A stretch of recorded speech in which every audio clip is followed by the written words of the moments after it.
कैसे हुआ था माता सीता का जन्म। माता सीता के जन्म को लेकर कई पौराणिक कथाएं प्रचलित है, जिसके अनुसार कहा जाता है कि देवी सीता राजा जनक की गोद ली हुई पुत्री थी, जबकि कहीं कहीं इस बात का जिक्र भी मिलता है कि माता सीता लंकापति रावण की पुत्री थी। ऐसे में ये सवाल उठता है कि आखिर माता सीता का जन्म कैसे हुआ था। तो चलिए इस वीडियो के माध्यम से जानेंगे सीता माता के जन्म से जुड़ी दो पौराणिक कथाएं। माता सीता का जन्म और उससे जुड़ी पहली पौराणिक कथा। वाल्मीकि रामायण के अनुसार एक बार मिथिला में पड़े भयंकर सूखे से राजा जनक बेहद ही परेशान हो गए थे। तब इस समस्या से छुटकारा पाने के लिए उन्हें एक ऋषि ने यज्ञ कराने और धरती पर हल चलाने का सुझाव दिया। उस ऋषि की सुझाव पर राजा जनक ने यज्ञ करवाया और उसके बाद राजा जनक ने धरती को जोतने लगे। तभी उन्हें धरती में से सोने की डलिया में मिट्टी में लिपटी हुई एक सुंदर कन्या मिली। राजा जनक की कोई भी संतान नहीं थी, इसीलिए उस कन्या को हाथों में लेकर उन्हें पिता प्रेम की अनुभूति हुई और राजा जनक ने उस कन्या को सीता नाम दिया और उसे अपनी पुत्री के रूप में अपना लिया।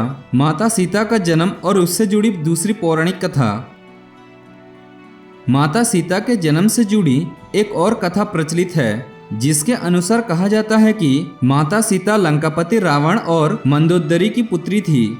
इस कथा के अनुसार सीता जी वेदवती नाम का एक स्त्री का पुनर्जन्म थी और वेदवती विष्णु जी का परम भक्त थी और वो उन्हें पति के रूप में पाना चाहती थी।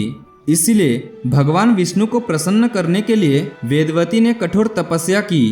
कहा जाता है कि एक दिन रावण वहां से निकल रहा था जहां पर वेदवती तपस्या कर रही थी और वेदवती की सुंदरता को देखकर रावण उस पर मोहित हो गया। रावण ने वेदवती को अपने साथ चलने के लिए कहा, लेकिन वेदवती ने साथ जाने से इनकार कर दिया। वेदवती के मना करने पर रावण को क्रोध आ गया और उसने वेदवती के साथ दुर्व्यवहार करना चाहा। रावण के स्पर्श करते ही वेदवती ने खुद को भस्म कर लिया और रावण को श्राप दिया कि वो रावण के पुत्री के रूप में जन्म लेगी और उसकी मृत्यु का कारण बनेगी।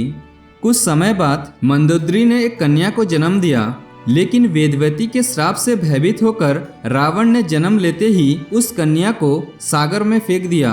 जिसके बाद सागर की देवी वरुण ने उस कन्या को धरती की देवी पृथ्वी को सौंप दिया और पृथ्वी ने उस कन्या को राजा जनक और माता सुनैना को सौंप दिया। जिसके बाद राजा जनक ने सीता का पालन पोषण किया और उनका विवाह भगवान श्री राम के साथ कराया। फिर वनवास के दौरान रावण ने सीता का अपहरण किया, जिसके कारण श्री राम ने रावण का वध किया और इस तरह से सीता रावण के वध का कारण बनी। माता सीता के जन्म से जुड़ी ये दो पौराणिक कथाएं प्रचलित है, लेकिन इसमें से कौन सी कथा सच है और कौन सी नहीं, इसका रहस्य तो स्वयं भगवान राम ही जानते हैं। तो दोस्तों, वीडियो आपको अच्छा लगने से वीडियो को लाइक और शेयर जरूर करना। मिलते हैं अगली वीडियो में। Thank you. Have a nice day.